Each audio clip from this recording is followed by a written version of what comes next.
historia e imaginación, ¿sí?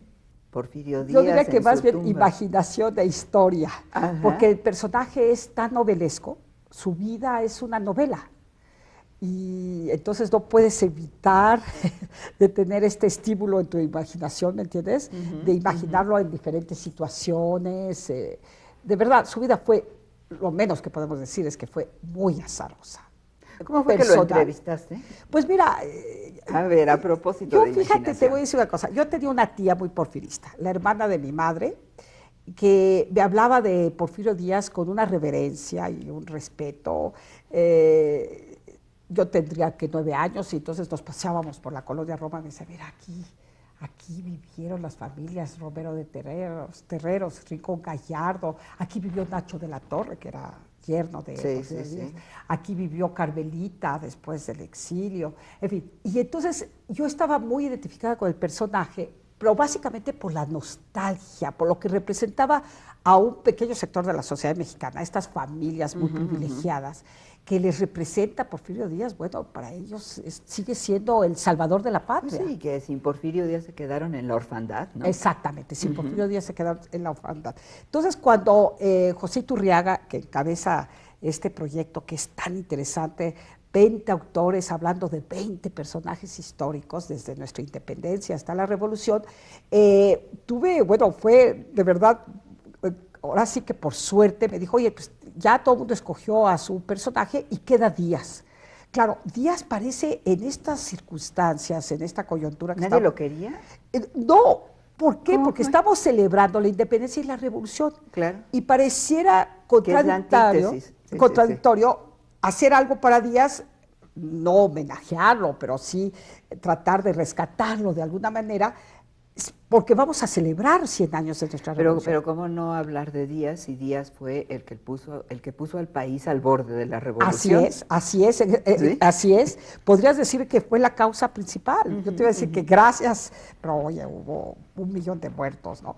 Pero, en fin, fue Díaz, ¿cuántos tiempos se quedó en el poder? Casi 30 años, Díaz ¿no? el Eterno, ¿verdad? Díaz el Eterno. Entonces, cuando yo le dije a Pepe Iturreg, oye, a mí me encantaría ser Díaz para hablar de muchos aspectos, el humano, el familiar, sus Ujú, contradicciones. Y era ujú. tan listo Díaz, era tan sagaz, era un político, tan audaz, pues, tan visionario, que Ujú. incluso cuando muere Juárez se da cuenta que es un personaje Juárez y hace construir el hemiciclo a Juárez. Sí, sí, Y sí. el 21 de marzo, día del nacimiento de don Benito Juárez, hace que sea una fecha nacional, Sí, pues. sí, sí, sí, un Pero día todo de de conmemoración nacional. pero todo gracias a Díaz. Entonces Díaz le tenía mucha admiración a Juárez y ya después Juárez comenzó, al principio lo apoyaba mucho, lo Ujú, premió, ujú, ujú. bueno, su hacienda La Noria, todo eso fue premio, le pide a Oaxaca, al gobierno de Oaxaca, que premie a Díaz por todos sus triunfos en las batallas, pero ya de repente comienza a sentir Juárez así la piedrita en el zapato en que se convirtió Díaz, ¿no? Y Díaz, Porfirio Díaz empezaba a crecer. A crecer. Él ya había pasado por todo lo que había pasado, había restaurado la República y Exactamente. entonces, bueno, pues Díaz ya era como el sucesor natural Natural, natural. de Juárez, además su formación. Su Ujú, formación, porque es cierto que en las batallas Díaz era un hombre muy valiente, pero estuvo en ujú. la cárcel, como tú dices, tuvo que pasar muchas cosas, tuvo que pasar muchas cosas antes de llegar a la presidencia de la República. Era experto en escaparse, se disfrazaba de todo. Era experto, se pasaba por las azoteas, se disfrazaba de indígena, se disfrazaba con los uniformes de los franceses, en fin. Era de verdad un hombre que era un político muy ambicioso y Audaz, audaz, valiente como valiente, todo militar. eso, todo Y eso. bueno, y después, Ahí Guadalupe, después, y yo no sé qué le después. pasó a Díaz, conforme se iba blanqueando o conforme doña Carmelita lo talqueaba, se fue traicionando a Oye, sí doña mismo. Carmelita, tú cuentas una cosa muy que resulta muy dramática, digamos, en cierta forma, de su relación con doña Carmelita, ¿no? Sí, O parece ser sea, que no tuvieron cómo, relaciones íntimas. sí, Ella estaba muy joven, le empezó a dar clases de inglés, y bueno, doña Carmelita era hija de un hombre muy ambicioso, Romero Romero Rubio. Rubio, y casi obligaron a su hija a casarse, ¿no? Tenía ya muchos negocios Romero Rubio, muchos negocios con toda la pseudoaristocracia mexicana de esos momentos, con todas Oye, las familias. le veía futuro suyo también, ¿no? O sea, Porfirio Díaz era ya el presidente, Ya era el ¿no? presidente y al convertirse en yerno, Romero Rubio comienza a hacer muchísimos negocios, muchos ingenios, Pero siempre estuvo en el gabinete de Díaz siempre también, estuvo en el ¿verdad? gabinete haciendo negocios con los gobernadores, muy oportunista, pero le daba buenos consejos, ¿eh? Romero Rubio era un buen consejero para sus intereses. Y Carmelita, una mujer muy educada, Que muy educó también civilizada. a Porfirio Díaz, ¿no? ¿Cómo? Le daba lecciones Le daba, fíjate, de Porfirio comportamiento en la Díaz, mesa. por ejemplo, hablaba muy mal, tenía muy mala ortografía, siempre tuvo mala ortografía. Porfirio Díaz no podía prescindir de sus tortillas, de sus frijoles, de sus guisaditos, de sus moles, y Carmelita le decía, no, mira, Porfirio, tienes que hacer esto, como que lo educó, lo reeducó, y dice Elena Poniatowska que lo polviaba, lo talqueaba, ¿no? Y ella fue la que lo introdujo, o la familia Romero Rubio lo introdujo en estas familias que son totalmente porfirianas, ¿no? Estas familias que se beneficiaron, que tenían tantos privilegios, que no les importaba el país, en fin, estas familias que vivían parte en Europa y parte en México y que eran Bueno, explotadores. Díaz también hizo muchas cosas por el país. Sí, cómo no. O sea, ¿Cómo no? por ejemplo, los ferrocarriles. Los ferrocarriles que hasta la Sí, fecha en están fin, ahí, cosas no que eran funcionan. visionarias Sí. también, negocios con el petróleo, ¿Cómo no? ¿Cómo no? cuestiones de ese tipo. Y Díaz, México entonces, en el extranjero, era un país muy tomado en cuenta. Lo veían como un país muy próspero, los presidentes de otros países. Les gustaba cómo gobernaba Díaz. Asustaba, pero también había mucha admiración. El Kaiser, cómo fue recibido en Francia cuando se exilia, con grandes honores. Entonces, Díaz era muy respetado internacionalmente y era muy conciliador, era muy listo, era un grillo. Dice Krause que fue el primer priista. Bueno, pero sobre todo esta visión sagaz, ¿sabes? Hay aspectos de Díaz que en lo personal me llaman mucho la atención y que siguen siendo muy recordados en la opinión pública. Fíjate, Enriqueta, que yo hice una encuesta en el blog del periódico Reforma y pregunté si estarían de acuerdo si se regresaran los restos de don Porfirio Díaz. Ganó el sí el 80%.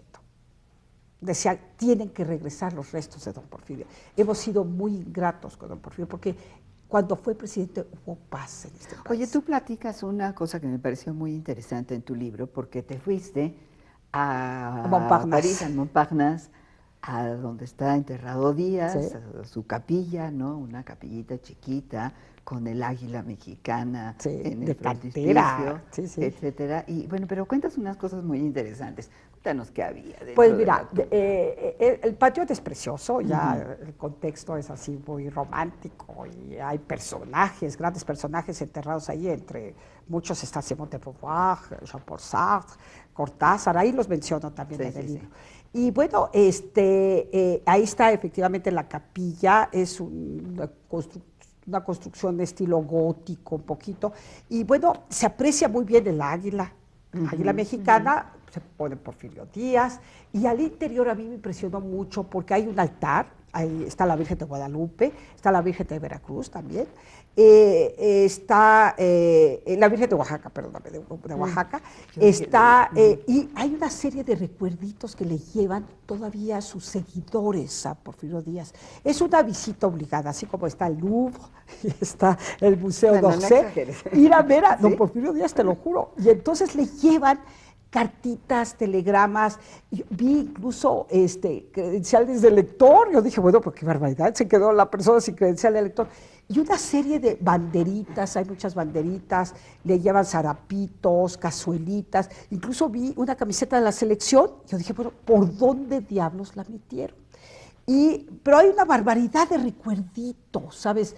Incluso la última vez que fui, estaba en el muro del lado derecho, estaba una consigna en apoyo al APO. Ajá. Imagínate. Imagínate. Oaxaca, yo creo que todos los sectores de Oaxaca, cuando van a Francia, no importa si no son porfiristas, van a ver a Porfirio Díaz.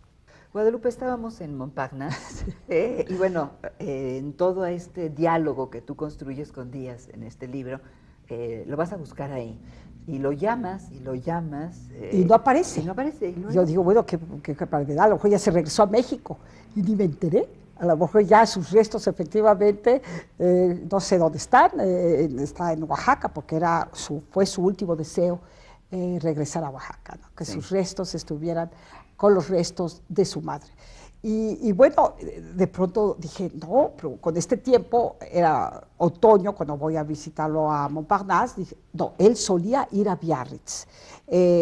Tomaba allí muchos baños en Biarritz, al borde del mar, también en San Juan de Luz, que era un lugar muy bonito, donde iba con su familia, y dije, me voy a Biarritz, y efectivamente me fui a Biarritz, fue por otras circunstancias, pero ahí voy a Biarritz, y el contexto es maravilloso, digo, el faro, la playa, en fin, y entonces ahí me lo encuentro al borde de la playa y le hago la entrevista. ¿Te asustas cuando lo ves? Ah, sí, claro, porque está muy digno, siempre fue muy derechito, ¿sabes? Siempre se mantuvo así derechito. 81 años. 81 años, ¿te das cuenta? Y eso sí, con su sombrero de carrete, ya sabes, estos sombreros que se usaron mucho a principios del 20, de los 20, del siglo XX, y su traje y su roseta, ¿verdad? Y muy digno, con su bastón, con su puño de oro con sus iniciales. Entonces le digo, pero don Porfirio, perdón, soy periodista. Bueno, ya no sabía qué decirle, estaba yo toda intimidada y sobre todo feliz del encuentro, ¿no? Y muy tranquilo, porque siempre contestaba, todas sus entrevistas las hacía de una manera muy serena, no hablaba demasiado, sino que hacía pausas, tenía una voz muy varonil, muy grave, así, y bueno, yo cuando lo imaginaba así, para mí era una delicia, ¿no? Pues imagínate la oportunidad de entrevistar a Porfirio Díaz. Lo construiste, lo reconstruí a lo largo de toda esta conversación. Y hablamos de muchas cosas, de sus mujeres, de sus contradicciones, por qué hace tantas concesiones con esta burguesía mexicana, y hablamos... ¿Y no le preguntaste por qué reprimió tanto? Ay, reprimió mucho, ¿cómo no? Ay, porque de la matanza de los yaquis. Cananea, Río Blanco. Cananea, Río Blanco. Matanza. Sí, y sabes que muy esquivo, como buen político, siempre esquivando las preguntas, justificándose. Él siente que él hizo mucho por la patria, que era un gran patriota, un gran soldado, y que él estaba muy consciente que con la revolución se había despertado el tigre, tal como se lo dijo Huerta cuando lo acompaña a Veracruz, ¿no? Allá para despedirse, cuando aborda el Ipiranga, y dice, este hombre, refiriéndose a Francisco I. Madero, no se da cuenta que está despertando al tigre. Y, oye, bueno, ¿y a quién se lo dice? A Huerta, después el que lo asesina. Y la de Seda Trágica y todo eso, ¿no? Pero Díaz sabía que era respetado en muchos países, que había... Pero sabía que había dejado un tigre. Sí, que había dejado un tigre, claro que sí, porque claro que sí. Era la tienda de raya, como tú bien dices, las huelgas de Cananea y Río Blanco, las matanzas, mátenlos en frío, digo, ahí, ese es el estigma. Cuando le manda este telegrama al gobernador de Oaxaca, de Veracruz, que entonces era Mier literal, le dice, mátelos en frío, ¿no? Ahí está todo, ahí está el telegrama, de modo que se está inventando, ¿no? Y sí fue un dictador, le faltó visión, un hombre, qué curioso, pero se podría haber retirado, podría haber retirado claro, dignamente, después de la entrevista de Kriegman. Todo lo que dejó, después de la entrevista de Kriegman. 1908. Pero además seducía a todos, a Kriegman lo sedujo, ¿no? Bueno, dice, no, qué barbaridad, qué personaje. Lo admiraba. León Tolstoy decía que era un gran político, un gran estadística, un gran hombre, hazme favor. Entonces, claro, todo su gabinete le decía, no, usted todavía no se retira, usted está muy bien, el pueblo lo quiere. No, pero entonces, claro que llegó un momento que dijo, ya, esto ya llegó a un extremo que no había nada que hacer más que retirarse, porque él se retira. Una cuestión histórica que tú retomas también en el libro es un fragmento de su carta de renuncia. Ah, sí, es interesante ese fragmento. Me pareció porque es como muy lúcido. Sí. Aquí aparece llega la carta que está tan esperada en la Cámara, ¿verdad? Y Agustín Sánchez de Tagle. ¿Te imaginas qué sorpresa, qué expectativa, qué güiri? Entonces dice Agustín Sánchez Tagle, silencio, silencio, por favor, orden, porque había ahí muchos rumores, que si llegaba la carta, que si no llegaba, y acaba de llegar la carta de renuncia del presidente. Entonces, dice, llegó una carta del presidente, les pido silencio. Decía a la vez que se oye insistentemente una campanita. Voy a leer el documento del general Díaz, insistía. Entonces ya empezó leyendo. El pueblo mexicano, ese pueblo que tan generosamente me ha colmado de honores, que me proclamó su caudillo durante la guerra de intervención, que me secundó patrióticamente en todas las obras emprendidas para impulsar la industria y el comercio de la República, ese pueblo, señores diputados, se ha insurreccionado en bandas milenarias armadas. Qué desprecio, ¿verdad? Qué desprecio, pero a la vez, pero qué manera de venderse. Sí. Tan subliminalmente, ¿no? Fue el pueblo que lo hizo, ¿no? Y que está agradecido con el pueblo. Sí, es que ahí, bueno, ya Díaz estaba acabado, ¿no? Sí, totalmente. Pero él dignifica en esa carta todo lo que él había hecho. Todo lo que le había hecho. Renuncia y se va, ¿no? Y se va. Y se va muy adolorido, muy resentido con ese pueblo que le había dado, según él, la espalda. Además, se va con una afta terrible, fíjate, tuvo una pequeña intervención dental y se va con esta molestia, un malestar terrible durante todo el viaje, toda la travesía, pero se va sobre todo sabiendo que ya no iba a regresar. Se despide de sus hijos, ¿verdad? Bueno, Porfirito lo acompaña. Pero él piensa que sí iba a regresar en algún momento.